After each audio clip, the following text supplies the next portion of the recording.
Good morning class 5। आज हम हिंदी व्याकरण पाठ 9 कारक पढ़ेंगे। ठीक है, कारक क्या होते हैं अभी आपको उदाहरण सहित समझाएंगे। पहले उसकी परिभाषा जान लेते हैं। संज्ञा या सर्वनाम के जिस रूप से उसका संबंध वाक्य के दूसरे शब्दों के साथ जाना जाए उसे कारक कहते हैं। मीन्स जैसे संज्ञा है, किसी का नाम, व्यक्ति, वस्तु, स्थान के नाम को संज्ञा कहते हैं और संज्ञा के स्थान पे प्रयोग होने वाले शब्दों को हम सर्वनाम कहते हैं।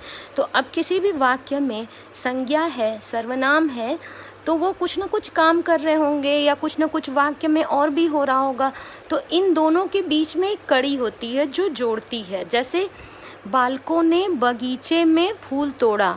ठीक है, तो बालक, बगीचा, फूल, ये सब क्या है? संज्ञा है, अथवा इनके जगह पे सर्वनाम यूज़ हो जाएगा। लेकिन इनके बीच में जो कड़ियाँ हैं, ठीक है, बालक ने, ये जो ने है शब्द, ठीक है, बगीचे में, ये में है, ये सब क्या है बच्चों? ये एक कारक हैं। ठीक है, ये सब कारक हैं जो बीच बीच में लगते हैं वाक्य के और जिससे हमें संबंध पता चलता है कि इसका इससे क्या संबंध है। ठीक है, तो उसको हम कारक कहते हैं। कारक के 8 भेद होते हैं। ठीक है, कर्ता, अपादान, संबंध, कर्म, करण, अधिकरण, संबोधन, संप्रदान।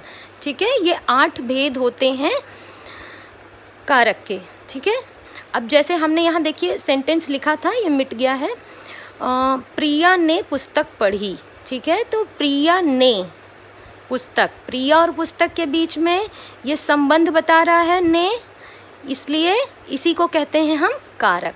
ठीक है, तो जो ने कारक लगता है, जहाँ जहाँ ने लगता है उसको हम कर्ता कहते हैं। मतलब कर्ता का चिन्ह ने है। कर्ता मीन्स ये प्रिया जो है ये कर्ता है, जो कुछ काम कर रही है। ठीक है, जो कुछ काम कर रहा है उसको हम कर्ता कहते हैं और उसका चिन्ह होता है ने, उसके बाद ने लगता है। ठीक है, बच्चों ने, प्रिया ने, माता ने, पिता ने। ठीक है, इस तरीके से जहाँ ने लगा वो करता है, मतलब मेन काम वही कर रहा है। ठीक है, उसके बाद से नेक्स्ट हम पढ़ेंगे करण। ठीक है, कर्ता ने कर्म को।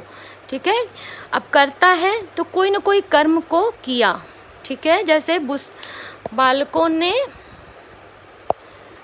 फुटबॉल को फेंका, तो क्या किया?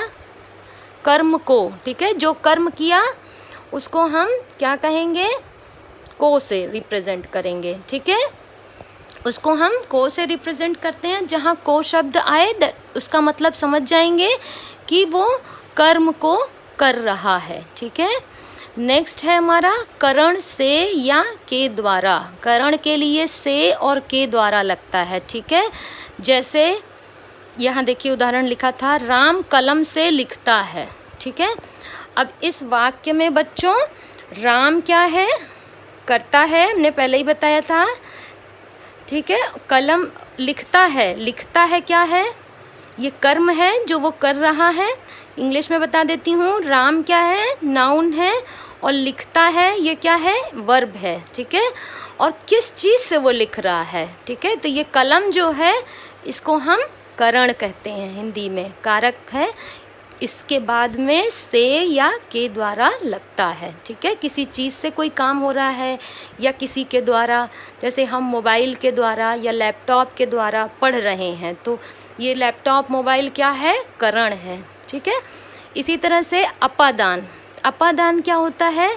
इसमें भी से यूज़ होता है, लेकिन वो करण वाले में जो से यूज़ होता है और इसमें जो से होता है इसमें अंतर है। ठीक है, क्या अंतर है? अपादान में पृथकता होती है, मतलब कोई चीज़ किसी चीज़ से अलग होने में। ठीक है, जो हम से का यूज़ करते हैं वो इसका मतलब कोई वस्तु किसी वस्तु से अलग हो रही है। जैसे पेड़ से पत्ते गिर रहे हैं। ठीक है, यहाँ क्या है? अपादान यूज़, अपादान कारक है। ठीक है, उसके बाद अगला है संबंध। देखिए संबंध के लिए क्या यूज़ होता है? का, के, की। ठीक है, उसका। ठीक है, प्रिया के पिता। ठीक है, तो पिता और प्रिया के बीच में संबंध बता रहा है क्या? ये के कारक चिन्ह। ठीक है, तो का, के, की जहाँ लगेगा वो संबंध कारक है। अब हम आते हैं अधिकरण में। अधिकरण में मीन्स क्या होता है, किसी चीज़ पे एक तरीके से मतलब पूरा अधिकार कर लेना, ठीक है, उसी को हम अधिकरण कहते हैं। इसके लिए चिन्ह ये यूज़ होते हैं शब्द में और पर। जैसे बच्चे छत पर खेल रहे हैं, तो छत पर, ठीक है, अधिकरण हो रहा है, ठीक है। जहाँ में और पर लगेगा उस वाक्य में हम अधिकरण कहते हैं। और संबोधन के लिए हे अरे, ठीक है। अगला है संप्रदान। संप्रदान में क्या होता है, को और के लिए, ठीक है। इसको कॉपी में लिखेंगे, याद करेंगे, और इनको बुक से एक एक उदाहरण भी कॉपी में लिखेंगे सबके, और सबके चिन्ह को एकदम रट जाएंगे। जैसे कर्ता ने, कर्म को, करण से, ठीक है, संप्रदान से, संबंध का, के, की, अधिकरण में, पर, संबोधन, है, अरे, जो भी है पूरा इसको इसी तरह रट जाएंगे, पूरा लर्न करेंगे। नेक्स्ट क्लास में मैं एक एक के उदाहरण कराऊंगी आपको। Okay students, thank you, good day.